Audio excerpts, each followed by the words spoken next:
Hello, everyone. We're so glad to have you here today for this program on fall health, what two experts want journalists to know about covering vaccines in a time of vaccine fatigue. My name is Bara Vaida. I am the Director of Training for the National Press Club Journalism Institute. And before we get started, we just have a few notes for the audience. We have a live transcription option available to you at any time during this program. The instructions are in the chat. We'll also be recording this program, and a link to the video will be emailed to you. So if you miss something, don't worry, you'll have a chance to catch it a second time. We will also email you links and story ideas mentioned in today's webinar. We welcome you to join in and be part of this conversation by putting comments and questions in the chat. So please feel free to open that chat now and follow along. We'll monitor questions in the chat, and we'll leave about 10 minutes or so, or a little bit longer, to answer them. And now it's my pleasure to introduce Dr. Leana Wen. She is an emergency room physician and a professor of public health at George Washington University, and Dr. Tina Tan, an infectious disease pediatrician and professor at Northwestern University's Feinberg School of Medicine. In the interest of time, I won't read their full bios, but you can find out more about them on our website. We're talking to Leana and Tina today, not only because of their expertise, but also because they have both been excellent resources for me in my health reporting over the years. And if you're looking to add to your Rolodex of some folks to call to talk to when you're covering your health stories in your community, they are both great experts to call. So to turn to today's webinar, Leana and Tina and I are going to have about 20-minute conversation about what journalists need to know about fall vaccines. This is obviously an enormous topic. But this is the first time that there have been 3 vaccines available for the big fall and winter respiratory illnesses: flu, COVID-19, and RSV. And we think this is a really good topic to talk about in terms of vaccine fatigue. And as I said before, we'll open it up to questions, so please feel free to put those questions into the chat. This is one of many webinars we're doing to help you with your reporting and to help members of the public understand this topic. So welcome, Leana and Tina. Thank you so much for sharing your time and expertise today. I want to start with a pretty big question here, which is, what's on your wish list for how journalists should be covering this particular topic of fall health and the COVID and RSV and flu vaccines? We'll start with Tina, and then we'll go to Leana. Well, thank you, and thank everyone for joining us. That is a great question. So I think what I really want people to understand is that these respiratory viruses affect persons of all ages, but there are the children and infants that are under 2 years of age are at the greatest risk and can get severe disease. So my wish is for individuals to really provide scientifically based information to individuals regarding the risks that these different fall respiratory viruses pose, and to be able to get these individuals vaccinated and protected against these viruses. And I would like the availability of vaccine to be equitable so that everyone is able to be protected against these diseases. And thank you for that. And Leana, what's your thought on this question? Yeah, so I completely agree that we really need to focus on the most vulnerable groups. I think that there is since the beginning of COVID, we've all gone through a lot, right? And I first want to thank you, Bara, and also thank the National Press Club Journalism Institute, and thank all of you, because it's been really, really hard to communicate nuanced scientific guidance in a way that makes sense to people and that provides some practical guidance for their lives as well. It's translating that the science, which often is evolving and maybe contradictory in some cases, to how should people live their lives. So it's really been hard. But I would also say that it's changed. And that change is good. I mean, we should not be in the same place that we were back in 2020 when we were first finding out about COVID. And so much has changed in a good way because we now have all these tools that are available to us that we did not have before. We have treatments, we have vaccines, we now have tests. We have so many ways of protecting vulnerable people, and even knowing about who is at most risk that we did not have earlier on. And so I think our recommendations have to adjust accordingly.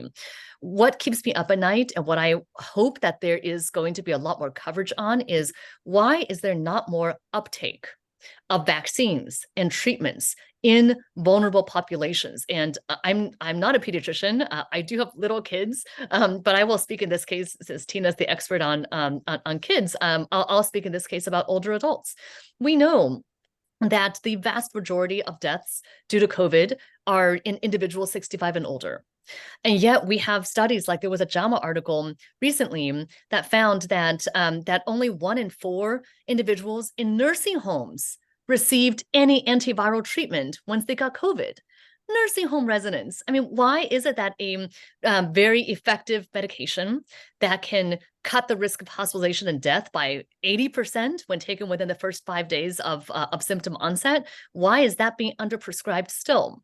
Or you take vaccines, the bivalent vaccine, only 43% of people 65 and older got the bivalent vaccine that was issued last year. This is a group that really we should be getting to 80, 90%, if not 100% vaccination. These are the people at highest risk. And I think it's not sensible when we're talking about numbers, and we should be reporting on numbers of increased number of COVID cases. We should be reporting on increased number of hospitalizations. People should understand these issues, but the risk to people is not the same. I believe strongly that we should pivot to focusing on the most vulnerable. And I want to understand, why is the uptake not higher in these groups? Are there successful programs? I would love to see coverage from journalists working in communities. Are there successful programs? For example, mobile vaccines, or test treat for Paxlovid, or whatever the case is. Is there an urgent care clinic or a community health center that's really good about giving antiviral treatments? We need to learn these lessons about how to successfully increase uptake in vulnerable groups, and very crucially, what are the barriers to that uptake? I have a lot more to say about Paxlovid. I think there's widespread misunderstanding. I hear regularly from patients who are 70, 80 years old who are being told that they should not be taking Paxlovid for whatever reason. And I think that needs to be unearthed. And I would love to see journalists cover that type of misconception and misunderstanding, because it will really make a big difference in people's lives. I mean, I really agree with that. I think it's the misinformation and the lack of information that really contributes to individuals not understanding the need for vaccines, the need for treatment, the need for testing. The other thing that's really important when it comes to communication, which the journalists can help with, is really targeting the communication to specific groups. Because I can tell you that at least here in Chicago, you know, the Hispanic group, the Asian groups, some of the African-American individuals that live in areas where they don't have ready access to, you know, the internet, or they don't have ready access to radio or to public transportation. These are groups that really don't get the information that is needed with regards to the importance of testing, of seeing a healthcare provider, of treatment, of vaccines. And, you know, as Leana mentioned, we really do need to find a way to overcome these barriers to get the information out there. From a vaccine standpoint, I can tell you that vaccine hesitancy that started with hesitancy around the COVID-19 vaccine has now spilt over to every single routinely recommended vaccine. And we have really seen in the last couple of years that individuals are now hesitant to receive routinely recommended vaccines because they question the effectiveness and the side effects or potential side effects that could be associated with it. And this is something that has resulted in a significant decline in our routine vaccination rates, even in the pediatric population where we've done well. But this has resulted in even further decrease in vaccination rates in adults. And so this is something that we really need to address with scientifically based information and really getting out the message that we need to protect these individuals against those respiratory viruses for which we have vaccines, so that they don't get severe disease and they don't end up in the hospital or dying from the disease. Yeah, can I just add on to that, Bara, if you don't mind? I really agree that there should be targeted with both of these points, that there should be targeted communication. I think a lot of times we end up and I write for the Washington Post, and so I think about this on a regular basis as well, about how am I communicating in this writing. I think a lot of times when there is, let's say, a new variant, or we see data about an increased rate of, in the case of COVID, increased wastewater detection of virus levels or increased hospitalizations. Those are important data points, and I think the public should know about it. So it's not wrong to report on it. But the context is also important, because not everything is a 5-alarm fire. And we cannot be telling people all the time that it is. They're going to start tuning it out. And so, yes, there have been an increase in COVID cases, but that doesn't mean that we have to go back to 2020 restrictions. In fact, I think that's feeding into a narrative that some anti-science people may be promoting, that, look, all we want is lockdowns. No, nobody wants lockdowns. We need to have a proportional response to what is happening. And so putting things into context, to your point, Tina, of who are the groups that should be worried? What are the precautions that those people should be taking versus what are the precautions that generally healthy people should be taking? How should you think about risk? I think that's an important context. And I will also say, and this may be controversial in this audience, I don't know, but I really worry about how the messaging about the COVID vaccines has bled into misconceptions and distrust about other vaccines, exactly as Tina said. But I also think that it cannot be all blamed on those who are perpetuating vaccine disinformation. I think part of it needs to be the responsibility of public health officials as well, who have, I believe, mistakenly made it sound like all vaccines are of equal importance or all vaccines are of equal effectiveness. They're not. You cannot compare a COVID vaccine that has rapidly waning immunity and fairly low, even at its optimal protection point, fairly low effectiveness. You cannot compare that with the polio vaccine that's 99% effective against paralytic polio, or measles vaccine that's 97% effective against transmission. I mean, you can't compare these vaccines. And so I think I think we, don't get me wrong, I certainly believe in the COVID vaccines, but I don't think we should be talking about them in the same way, because otherwise that is going to rightfully trigger some individuals' antennas, or I don't know what the right phrase is, but it's going to make some people concerned that we're not telling them the truth, and they would be right. And that's going to make them distrust the medical profession and everything that we have to offer, including about the importance of routine childhood immunizations. I mean, I think the other thing that's really important, I'm sorry, Bara, that is important to get out there is that vaccines that we use are safe and effective. Yes, you cannot compare a polio vaccine to a COVID vaccine, but COVID vaccines themselves as a vaccine are quite effective, but their immunity wanes. And because we now have the emergence of all these different variants, you need to get these newer vaccines to protect yourself against the new variants that are emerging. But it's really important that in the United States, the vaccines that we use are safe and effective. I think the challenge here is that this is really great information, and it'd be great if each of you could be just really specify kind of the risks, give more detail about that. And then the RSV vaccine is new. I know it both is for both very young kids and older adults. So if you could talk about that, but just giving information isn't enough, right? This is what we do. We try and give the information out there, but yet there's still all this misinformation that's out there. What else can we do? What have we learned from behavioral science? Well, so, you know, the major ramifications of the drop in vaccination rates has been that we are now seeing outbreaks of vaccine preventable diseases. So we've seen a couple of outbreaks of measles. We've seen outbreaks of pertussis. We've seen outbreaks of mumps.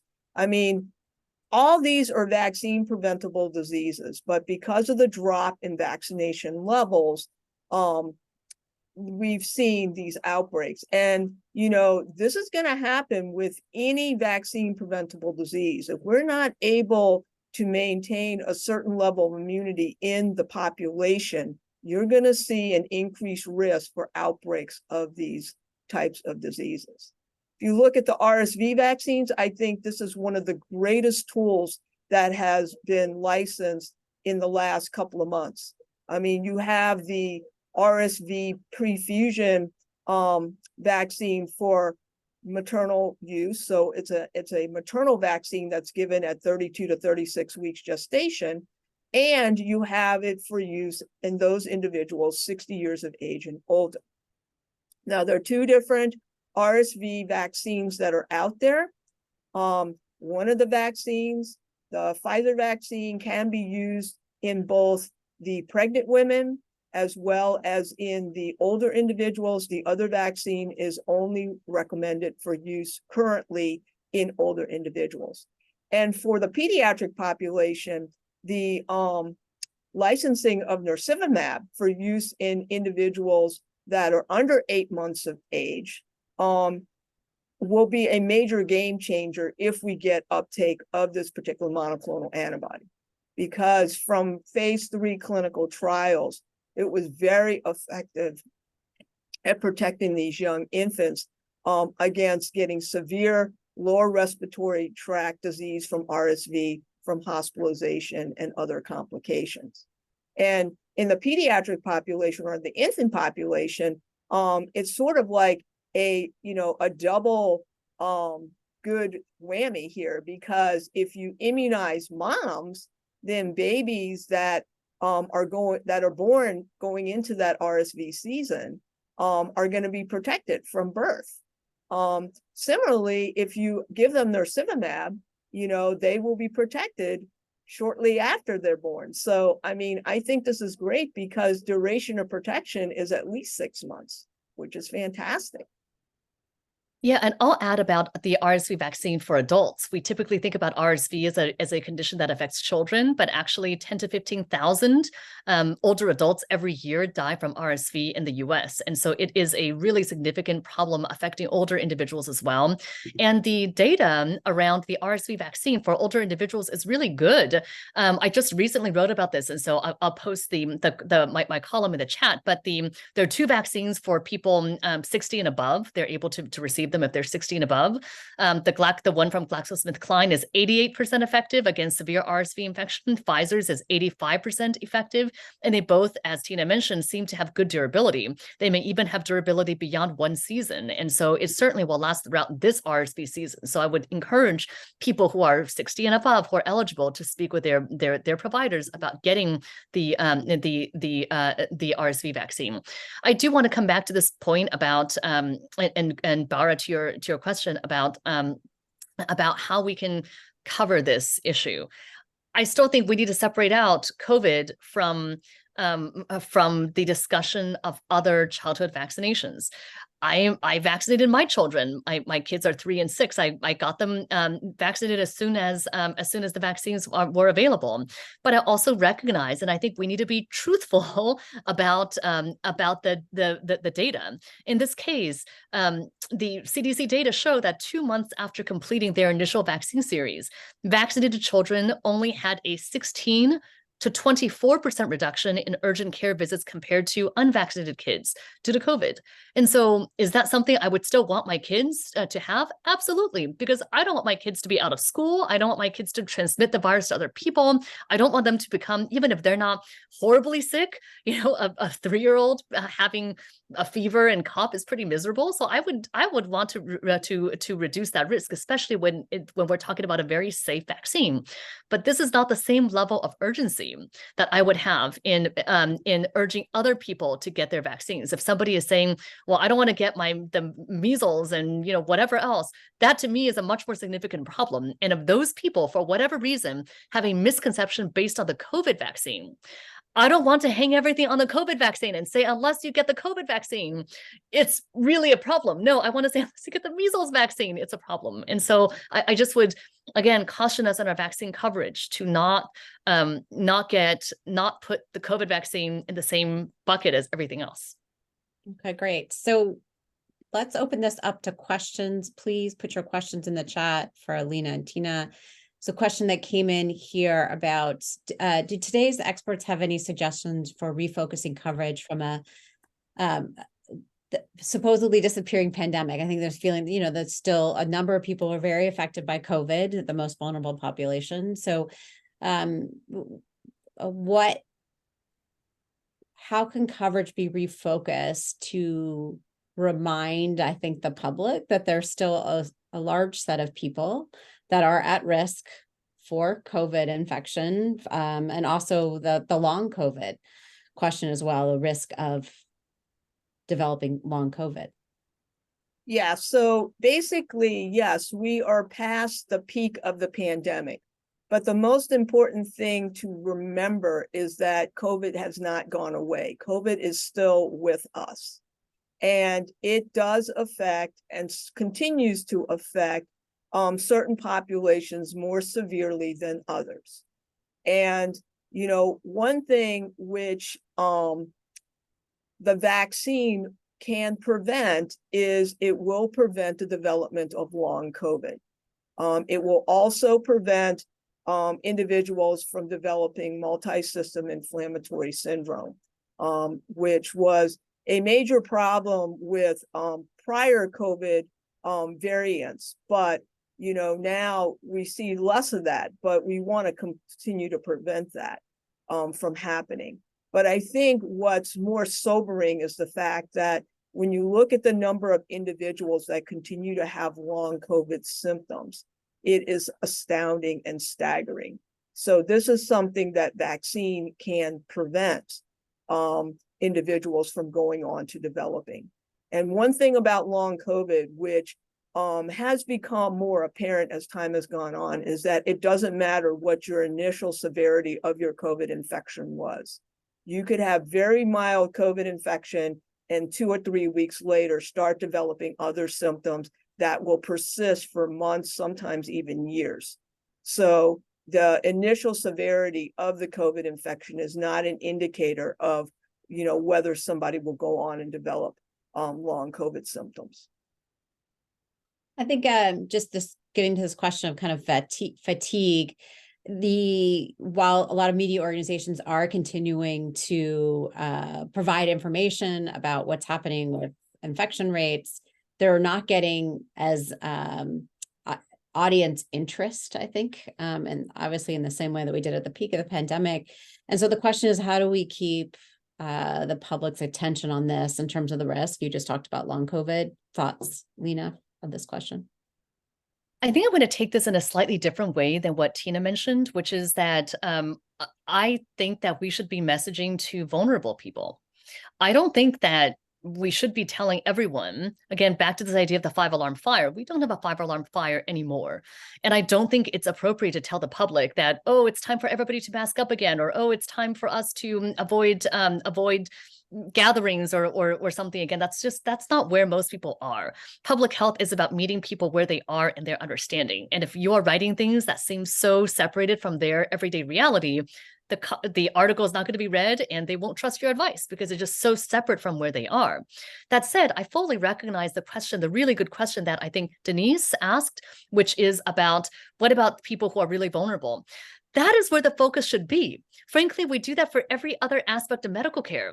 We don't talk about chemotherapy, new chemotherapy treatments to everyone. We focus it to current cancer patients. Or if we're talking about heart disease and and complications of heart disease, we don't give the same talk about diet and exercise and management to everyone exactly the same way. We talk to people who are at high risk very differently than the people we talk to the way that we talk to the general public. And so that's what I would recommend here as well. Again, I find it really troubling that the uptake of vaccines and Paxlovid is so low in these vulnerable groups. I wonder if part of that is that we're talking about it all the time, and generally healthy people are saying, well, I don't fit into these categories, I don't need it. And the message is not getting through to those vulnerable people. So how do we do that? And again, I would go back to here's where local journalism matters so much. Successful pilots. Who are the people who are doing successful programs in your community? If you can figure that out, it's a good human interest story. I think it'll get people's attention because of that. And it produces a better result in actually reaching people who need to hear this, which is not everyone. I'm going to disagree with this a little bit, because the problem is that, yes, when the new COVID vaccine came out, the CDC did emphasize that they were really trying to target individuals that were considered at a higher risk for developing severe disease. However, they did recommend it universally to individuals 6 months of age and older, because in some situations, you don't know whether you fall into that high risk category. So I completely agree with you there that you really should be focusing on those individuals that are at higher risk for complications. But now with these multi-generational households, individuals many times sort of feel like, I'm not at risk, so I'm not going to get the vaccine. But the problem is you live in a household where you have individuals under 6 months of age, or you have older individuals that may not respond as well to the vaccine. And you need to protect these individuals. So yes, maybe you don't need to send out the announcement to every single person, but you really need to take into consideration those individuals that are in situations where they may expose other individuals considered at higher risk for complications of COVID, of flu, of RSV, of all these other diseases, and they need to get vaccinated. So maybe write about multi-generational families. I'm sorry. I don't fully agree. I agree with a part of it, which is, of course, we should be watching out for people who are particularly vulnerable, who are near us. I just wrote my last newsletter on this topic about how the COVID isolation guidance should be more focused on this. It's the individuals. I believe the COVID isolation guidance should not be the same. It should really depend on whether you're exposed to somebody in your household who is particularly at risk, because you really want to isolate from that person. If you have an aunt who's on chemotherapy or a grandma who's on dialysis, and you have COVID, you really need to be sure that you don't have COVID before associated with that person, right? To your point, Tina, you really want to protect the individual in your household who has COVID, or who is more susceptible to severe outcomes from COVID if you happen to have the virus. That said, the COVID vaccine, I do not believe, is the right way to reduce risk. Does it reduce risk somewhat? Yes. However, as I cited in those data about the pediatric vaccine, after 2 months, your protection is only about 16 to 20 something percent of getting infected, and therefore of transmitting it to other people. Some other studies show that maybe the entire protective effect that you have by the COVID vaccine will wane within 6 months. And so will there be some effect? Yes.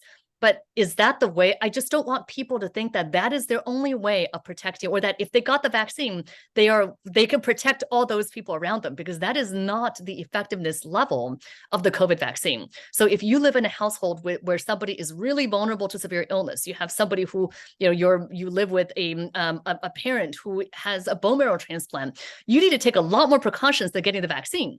You also need to be masking in indoor crowded spaces. You should not be having, dinners with your friends friends all the time who are not taking precautions because you don't want to be coming back and transmitting COVID to that extremely vulnerable relative.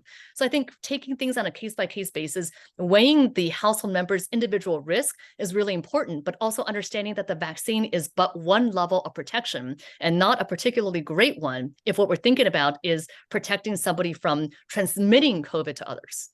Well, I And this think is great. the other And I'm thing- sorry to interrupt, Tina. This is great. I just want to move on. And I feel like this is really good so that people understand sort of different ways and nuances of understanding this topic, which is really great.